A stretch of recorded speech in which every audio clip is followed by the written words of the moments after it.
үзэгчтэй та бүхнийхээ энэ өдрийн амгалан айлтгахыг одоо үзэгч та бүхэндээ нэгэн шинэ нэвтрүүлгийг төлөвлөхөд бэлэн боллоо. Одоо чөлөөт ярилцлага хэлбэртэй.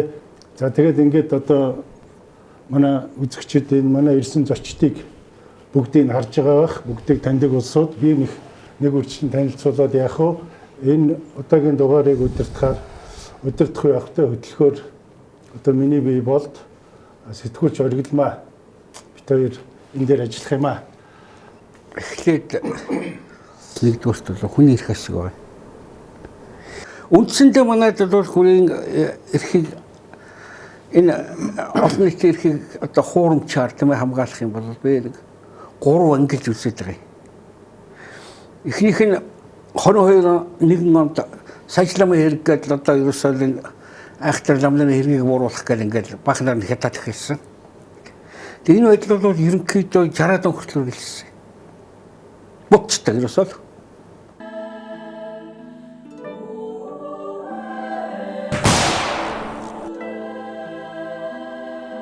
Алаад явдаг, хятад явдаг, уягаад явдаг нэг олон нийтийн эрх хэсэг гэдэг нэрийн зорчил Японы, тагнуул Германы, тагнуул юу дуртайгаа хайлна. Тэр дээр тодорхойлж байгаа хүмүүс маань бол энэ нөхрийг ямар хэрэгт оруулмаар байна тэр үгээр л явдаг. Энд бол үндсэндээ сталины үг гэдэг шүү дээ. Хүн нь болдвол хэрэг нь үргэлж олдно гэж. Нэг үхэс хоёр хөтгөө юм. Хамаа таац. Хостой шүү.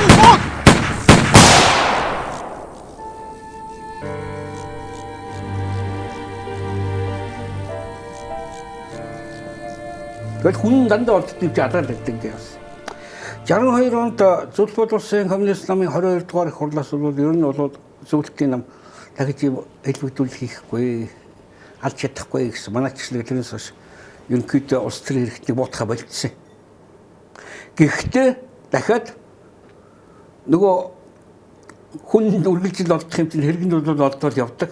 За 90 он ялангуяа үндсэн баталгачлалаар бол шинэ хэлбэрт орсон. Тэгэнгүүт энэ систем дээр яаж нөхдөг зэрэг матас байна. Эхлээд шар соноггүй тийм ээ. Өөр сайхан бор соноггүй дээр ихсэн шүү дээ. Үнэн сонир молгоос ихсэн. Дараа нэг шар сонины нэг буюу одоо нийгмийн сүлжээр орсон. Энэ бол нийгмийн өмнө ихэж гутаадаг, гүтгдэг. Тэгээд дараагаар нөгөөх нь авч илчдэг. Бүр олон нийтийн мэдээллийн хэрэгслийг одоо авч илчэхгүй болохгүй гэдэг ингээд. Бүр зохион байгуулалтаар явдаг юм. 3 дугаар шинэ хэлбэр рүү орсон байхгүй энэ хэлбэрүүд. Гэтэл энэ сонингуудаар олон нийтийн мэдээллийн хэрэгслээр тараадаг юмыг дахиад дээдлж байгаа нөгөө эрх мэдэлтэй улсууд чинь ёстой бүлэг гэдэг нь тэр байхгүй. Тэндээс гаргадаг бүр зохион байгуулалт гаргадаг болсон. Зориуд нөгөө хүн нь байж байгаа хэргийг үүсгэх хэрэг бол олдно. Тэгтэйгээ зэрэг бахан гүтгэлэг бахан цацчихл. Тэгээ эрийг нэг бол шалгах. За шалгахад бол ямар нэг юм олдчихл таараа. Суугаар хинжлийнхээ түүхийг гаргахтаагаас бид нар биенийг өнөөгөл явсан юм байна шүү дээ. Ер нь бол. Тэгэхээр явж гараараа бинийгээ алсан, гараараа юм анураас олсон чинь монголчууд өөрснөө шүү. Та нэг 3 үе шат ярьлаа. Энийн чинь ард одоо ямар нэгэн гүрний ч юм уу гадны гүрний сонирхол байсан баха. Дандаа гадны гүрний сонирхол байсан. Монголчууд өөрснөө бол нэг тийм эрх чөлөөтэй төрсөн улсууд л да. Биенээс их хол юу гэдэг тийм ээ.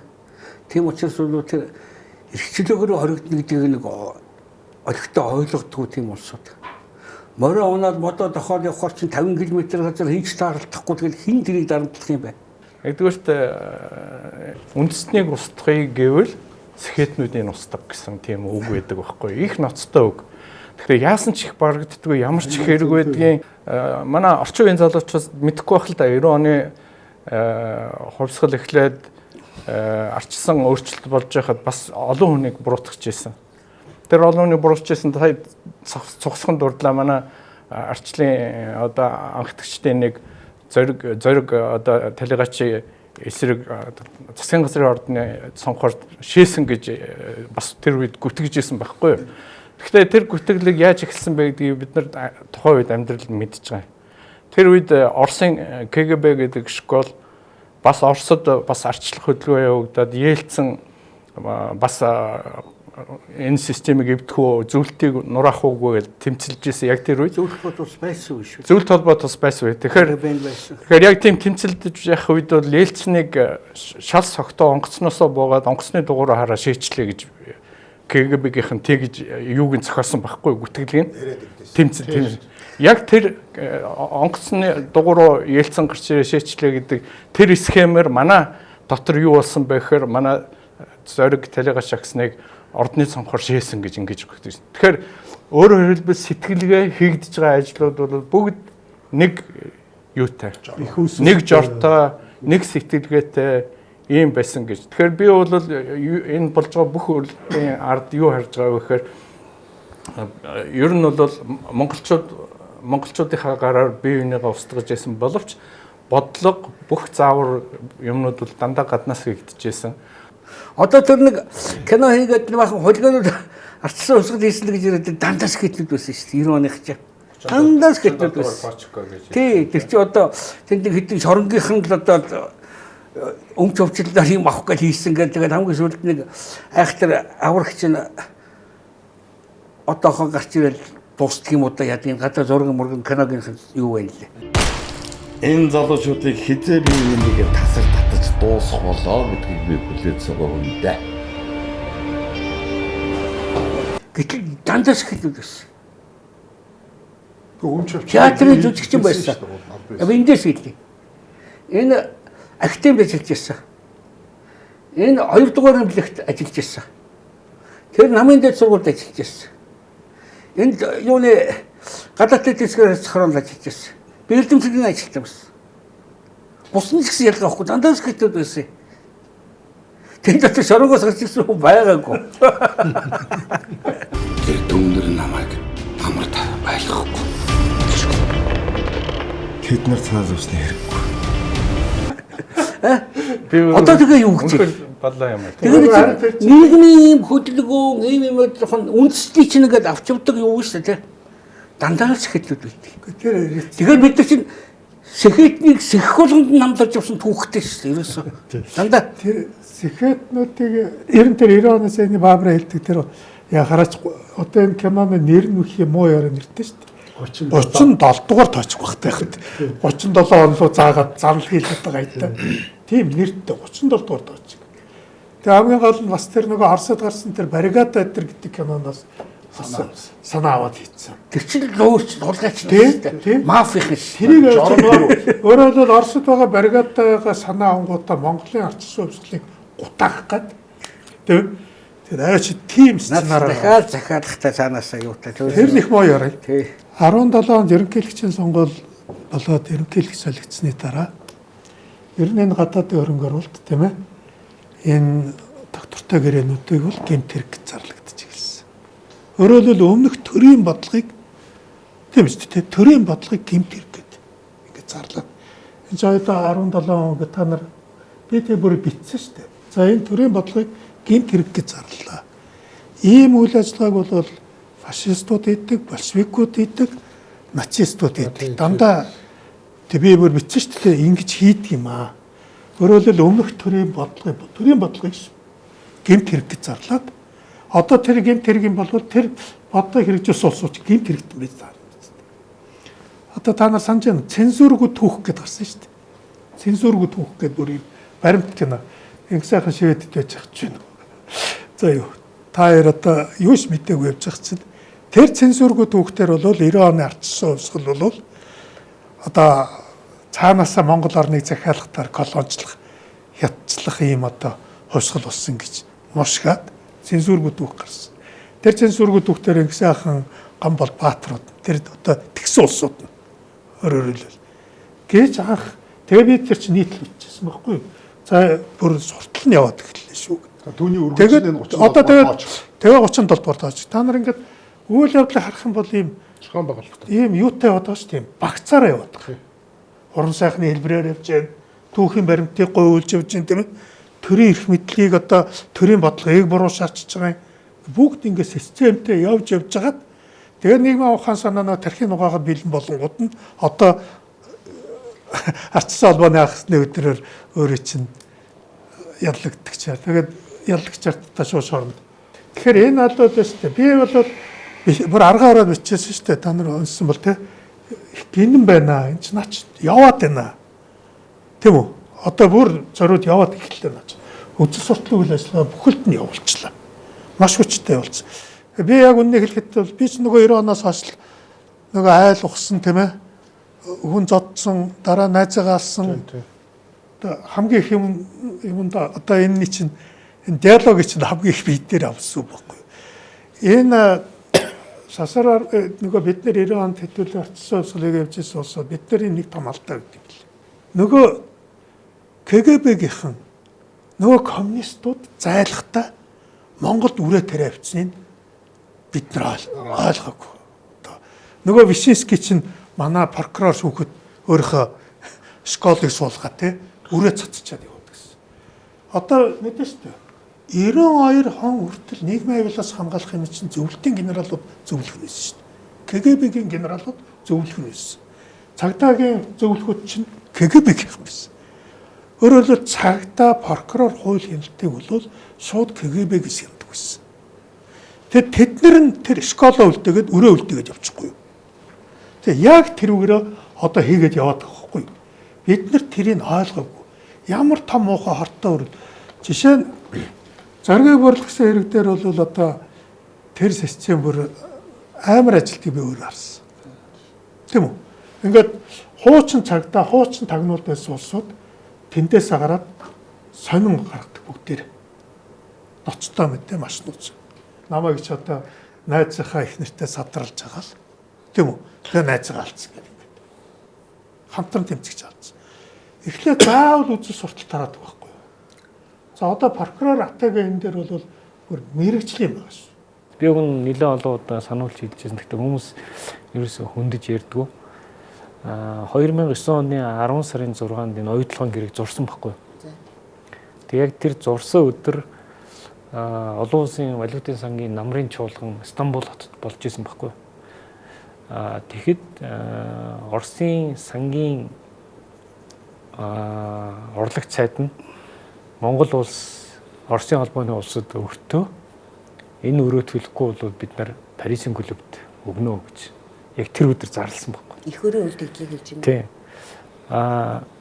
Тэгэхэд Оросын одоо хамгийн гол сонин хэвлэлийн сайтуудаар одоо коммерсант гэдэг гол сайтуудаар одоо манад хамааралтай оюутлогын ордыг монголчууд бидэнд мэддэггүйгээр одоо Австрали, Английн компаниудад өгсөн байна гэдэг ийм одоо өгүүлбэрүүд бол чинь гарч ирсэн байхгүй.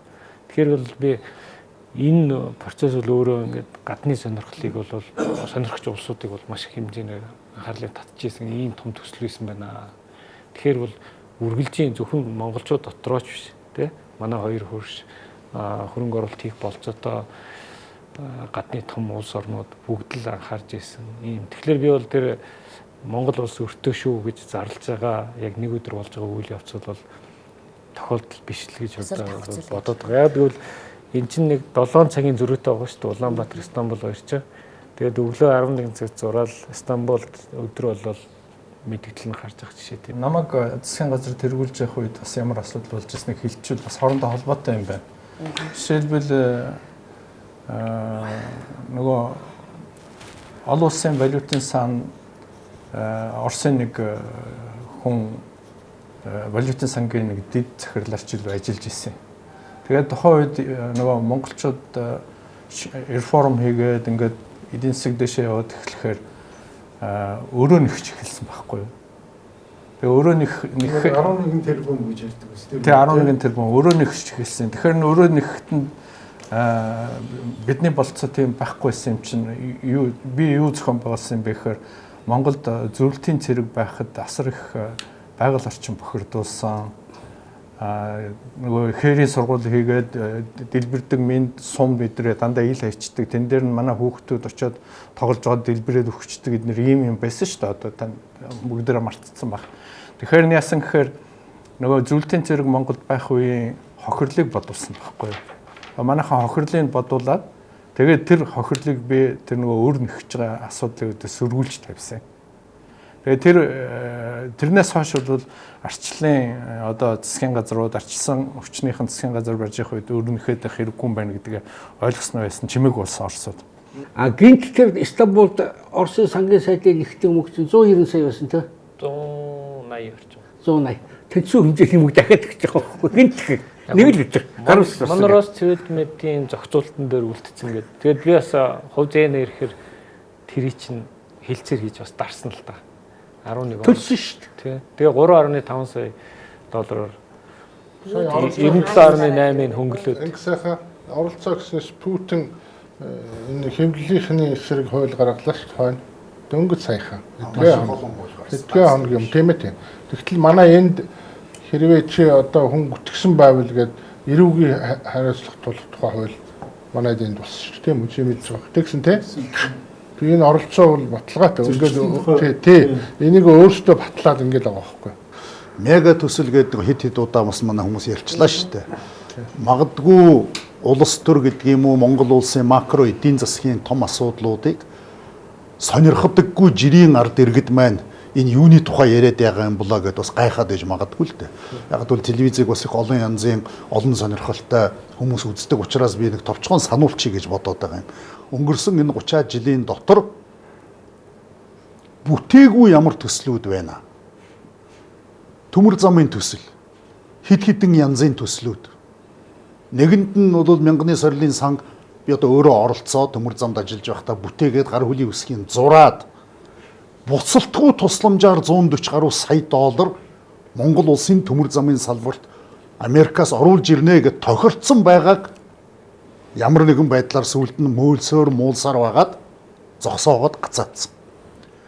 За мөн тухайн үед бас л тэр он жилүүдийн дараалал одоо байгаа Улаанбаатар төмөр замыг үргэн царгаар нь 2 урсгалтай 2 давхар болгоё гэдэг техник эдийн засгийн үндэслэлийг Хятадын тал буцалтгүй тусламжаар Монголын талаас $1 гаргалгүйгээр хийгээд 3 жилийн дотор бариад ашиглалтанд өгнө гэсэн ийм тооцоо хийгдсэн байхад зураг нь хийгдсэн байсан. Зураг нь хийгдээд ажил нь эхлэхэд бэлэн мөнгөний өөрснөө гаргана гэдгийг хийцэн.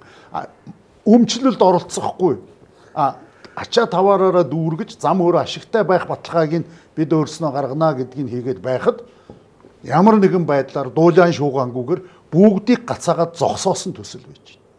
За сүүлд энэ 9 оноос хойш 10 оноос хойш оюу толгой за магадгүй тун удахгүй залгаад 5 толгойн том орд ашиглалтанд орох гэж бэлтгэгдээд байж байгаа хугацаанд бүх ачаагаа зөөх ёстой байсан урд зүг рүү чиглэсэн нарийн өргөн нь хамаагүй төмөр зам барих төсөл өнөөдөр хүртэл ингээд элсэнд булаастай байгаагийн нэг илэрлэл нь энэ гэж. Өөрөөр хэлбэл төмөр замтай холбоотой ийм том 3 төсөл өнөөдөр байхгүй байгаагийн төлөө хинч хариуцлага хүлээхгүй сууж. Одоо түрүү манаас асар урмын хэлдэгчлэн ёстой энэ том мега төслүүдийг унтраасан, зогсоосон, харин зогсоосныхоо төлөө хорлон сүйтгэсэн энэ хүмүүсийг хинч дурсадгүй, шийтгэдэггүй, чичилдэггүй байгаа нь бол өөрөө их гайхалтай. Хүн жижиг үндэсний бац. За хоёр дугаар. Цахилгаан станц. Манай Монгол улс бол өнөөдөр хүн ам маань энэ сүүлийн 30 жилийн дотор 2 дахин гаруй өссөн байж байна. Одоо ингээд нэг 60-аад оны үед ганцхан сая хүнтэй байсан. 90 онд 2 саятай болсон. Өнөөдөр 3 сая болж байна. Хэрэгцээ нэмэгдэж байна. Үйлдвэр хот байгуулагдаж байна. Тог цахилгааныг бид нэг гадаадаас авсан хэвээрээ байж байна. Оюу толгойн энэ том төсөл 5 толгойгоо нүүрсэн дээр ажиллахын оронд Хятад улсаас хамаагүй өндөр тарифаар худалдаж аваад сууж шүү дээ. Яг гэвэл энэ төсөл эхэлсэн цагаасаа эхлээд өндөр тарифаараа зөвхөн цахилгаанд төлсөн төлбөр нь 2 удаагийн цахилгаан тэр үеийн үнээр 2 цахилгаан станц барих мөнгийг одоо зарлцсан сууж.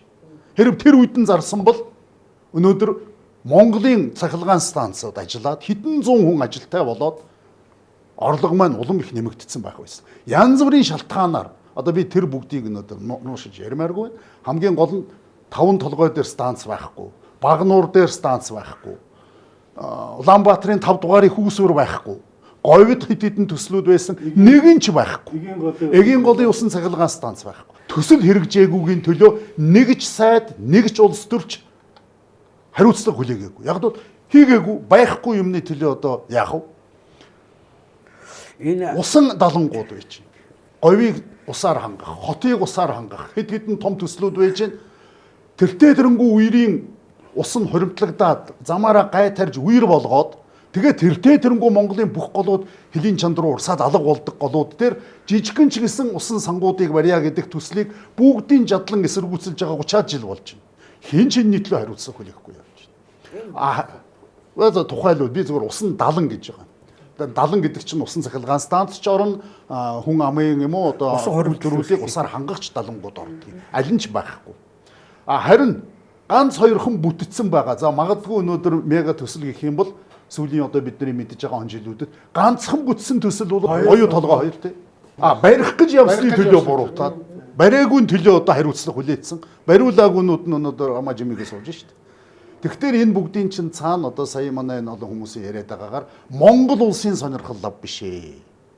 Энийний цаана нэг өөр хүмүүсийн сонирхол байгаад байна. Энэ бүгдийг яллахын тулд хужаагийн тагнуулууд, эрлийн зууд, хурлын зууд эсвэл одоо ингээд өөрснөө идсэн, уусан, завшсан гэдэг юм яриагаар яг л өнөө 30-аад оны үеэс эхэлсэн тэр тайлбарууд, тэр үндэслэлүүд, тэр технологи, тэр жорууд нь яг хүчин төгөлдөр байгааг одоо ингээд өөрөө ирэхгүй санагдуулаад байна.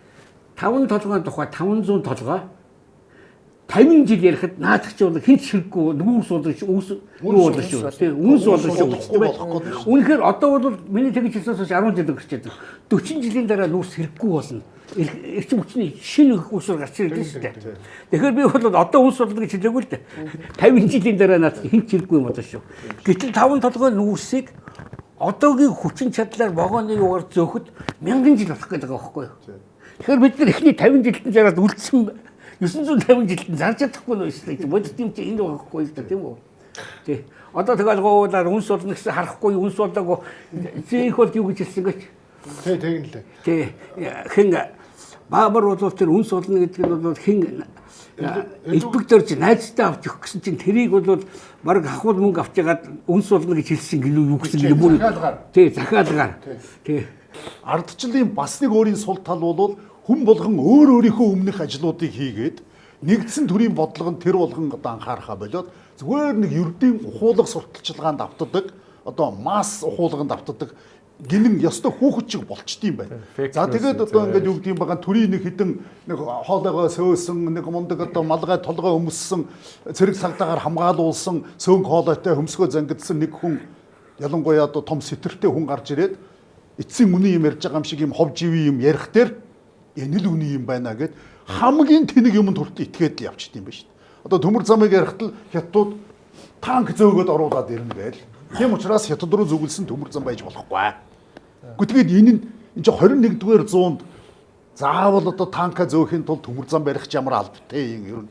Тэгээд энэ 3 сая хүрэхгүй цөлөөр нэг тарсан хүмүүсийг танк ард ардаг гэж юм үлээ. Гэтэл энэ чи итгээд яваад байна шүү дээ. Арчлал хүнийг гинэн болохгүй байгаа юм бол тоо. Тэр яг үнийг хэлэхэд ер нь хэн бид нар очиод иргэдтэйгээ уулзаад хамтлагыг ярьсан. Харин өнөөдөр ярьж байна. Бид нар оюу толгой бичиж ярьсан. Би шинэ гэр хараад очиод оюу толгойг ярьж үтсэн. Хүмүүс өстө сонсоод алгадчихсан юм бэл. Ярьж үтсэн яг бол үндэ бид нар хүмүүсээр очиж ярихгүй байх шүү дээ.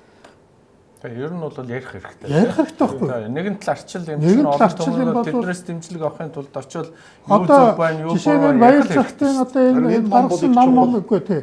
Энийг сайхан энгийн болгоо сайхан очиод яг уулзаа суугаад ярих хэрэгтэй шүү дээ.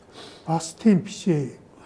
Нэг гинэн биш шүү. Үгүй харин гинэн би зүгээр бас жишээ нь яг жишээ нь Оросуудын одоо энэ Оросууд хийсэн гэхээр зөмөрө хотоос гараа явчихдаг улсууд гинэн биш гэхээр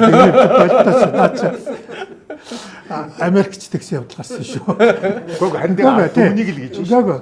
Монголын дээрээс нь бол одоо жишээ нь Оросуудын бол улаан цам оруулж байгаад унгасан мега проект чинь хаан ресурс нь байгаа үстэй. Тийм шүү дээ. Бас хаан ресурс бол одоо бүр Монголыг бол чадаад гарсан. Одоо энэ хаан ресурс чи ихний оюу толгойн ихний үе шат байхгүй. Өөрөөр хэлбэл оюу толгойн дайралтын ихний туршилт байсан байхгүй. Тэнд л монголчууд нэг аюу том алдаа гарсан манай засгийн. Буугаад өгсөн. Оросууд тэгж ирээд улаан цам шахаад Крянкет дээр ирээд тэр Канадыг хөөж гарах гэж яхад нь зөвшөөрсөн чинь ингэж болдгийм байна л болохгүй. Тийм шүү дээ. Өөрөөр хэлбэл Тэр л аюул том. Бид ч өөрөө арбитрийн шүүхтэр засгийн газар ялагдаад бөөн торгуульд унсан 150 сая доллар. Тэгээд тэрийг уул нь Оросуудаар төлөвлөх хэрэгтэй байна. Оросуудаар уул нь төлнө гэж тохирсон. Тэгээ шүүхийн шийдвэр гараад тэгээд хогчин гэдэг. Биш ээ гамбалтаа тэр чин төлнө гэж тохирсон гэж торгуул гаргах бол бид даана гэж зүгээр. Тэгж ярих юм бол аль дээргээд гинэн биш заа юу. Улс төрчид угаагүйсэн. Үнэн. Яасан гэхээр зэрэг Оросууд очиод бид нар яг л олон улсын арбитраж дээр очивол бид нар та нарыг дэмжин гэсэн тийм үгэнд инэмшээд тийм ээ. Тийм. Өөртөө яг өөртөө гар хөлн болсон. Харин гэхдээ ард түмэн харанхуй байх тусмаа увайгүй улс төрчид гарч ирдэг байхгүй юу да бас. Тэр утгаараа түрүүн Баабурын хэлдэг Нюрнбергийн процесс дээр Германы ард түмэн ч гэсэн ялаа хүлээцэх ёстой гэдэг үгний чинь. Тэгэхээр өөр нь энэ одоо төмөр зам ийм дандаа увайгүй хүлээж төмөр зам энэ олон проектыг устгаж өгөх тийм ээ. Удаа болгож өгөх тийм ээ. Зогсоох.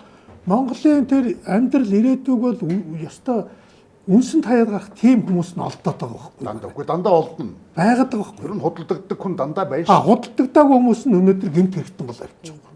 Нөгөө эх орныхоо төлөө явсан юм бүтээснүүд хийцэн гэмт хэрэгт. Тэгэхээр чинь улаан цайм яваад байгаа байхгүй тийм. Монголын хувьд жишээлбэл Путиний Орос орноос явуулж байгаа бодлогон дотор айгүй том асуудал бол төмөр зам. Би ягаад тэрийг ингэж зөрөгтэй хэлж чадж байгаа юм гэхээр нарийн судалгаануудын бүгдийг хийсэн. Тэгээ Оросын төмөр зам гэдэг компани дарга нь Якунин гэж хүн байлаа шүү дээ. Тэгээ Якун чинь бол Путиний геополитикийн том зөвлөгч байсан байхгүй юу? Тэгээ Якунины бичсэн ном байдгийн одоо современные проблемы геополитика России гэж орчин үеийн одоо Оросын геополитикийн орчин үеийн асуудал гэсэн ном бичсэн байдаг байхгүй юу? Би тэр номыг өстө детальнаа үзсэн, бүгдийг тэмдэглэсэн. Ягаад тэгэхээр би ч бас төмөр зам хариуцж байсан, төмөр зам хариуцж байсан. Би бүх юмнууд мэдэн. Тэгээд тэр хүний Путинд зөвлөдөг бодлого, хэрэгжүүлдэг бодлого юу гэхээр зөвхөн хуучин нөгөө өөрийн Оросын өргөн цариг 15-20 гэдэг өргөн царигаар дамжуулж хуучин зөвлөлтийн нөлөөнд байсан улсууд байр сууриа бэхжүүлнэ гэсэн. Ерөөсө тунхаглал нь тийм. Тэм учраас манад жишээлбэл юу гэдэг олон улсын стандартаар төмөр замын 1460 гэдэг төмөр стандартаар төмөр зам барихад улаарын эсэргүүцдэг хүмүүс манай дотор байдаг. Тэгээд өргөн төмөр замын тухай асуудал ярьдаг. Энэ бодлого бол улаан цайм Оросын геополитикийн бодлого. Тэгээд яг нөгөө цаг хугацаа яваад эдийн засаг өөрөө одоо бэрхшээл зовлонгоо амсаж үннийг одоо ойлгох цаг ирж байгаа байхгүй юу. Түүнээс биш тухайн үед нь ийм байна, тийм байна, буруу яваад байна, Оросын бодлогоор яваад байна. Ерөөсөө болдгоо.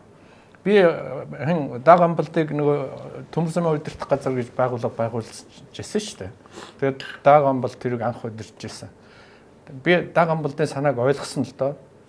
Төмөр замаар эхлээд тусгаар тогтнолоо гүйцэд авахгүй болохгүй гэдэг ажлыг хийхин тулд Улаанбаатар төмөр зам гэдэг байгууллагаас тусдаа төрийн бодлогыг аваад явж идэг төмөр замын удирдах газрыг байгуулад тэгэд энэ хүн аваад Америкта хөрөнгө оруулалт нар хийх гээд ингээд ярьж исэн асуудал. Тэгээд тэр олон Улаанбаатар төмөр замын давхар зам барих гэдгийг бүгдийг би судалж харсан. Тэгээд би дааг амбалтыг маш зөв ажиллаж исэн байна гэдгийг харж исэн байхгүй юу. Тэгээ одоо эргээд хар. Өнөөдөр агентлагийн татан бол төмөр замын удирдах газар гэж байгуулга байхгүй. Бол зөвхөн Улаанбаатар төмөр зам гэж байгуулга. Улаанбаатар төмөр замынхын өмчлөн 50% нь Орос, 50% нь Монгол. Тэгээд суртал нэвтрүүлэг юм гол байдаг юм нь өгөхөр ерөөсөө л Оросын өргөн төмөр зам, Оросын өргөн төмөр зам. Энэ бол Оросын геополитикийн бодлого Монголд ингэж хэрэгжиж байгаа байхгүй. Ийм юм болсон. Тэгээд дунд нь дагаан бол нэг хэрэгжүүлэх гээд цохиулаад газартаагаа устдаад алгуулсан. Би нэг очоод өөр олон улсын стандартаар төмөр зам 50 нүүрсний ачаа төвөрчин төмөр замаар л явдаг юм гэж нэг хэлээд бас балбуулаад хөөгдөд явсан.